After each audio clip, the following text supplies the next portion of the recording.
Crossbar is a memory company. So our job is to provide the best way to store data, bits of zeros and ones.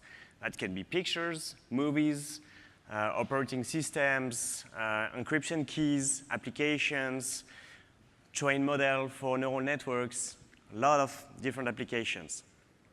Most of the legacy system architectures are CPU-centric. There are some GPU-centric, and now you see some other kind of architectures moving forward.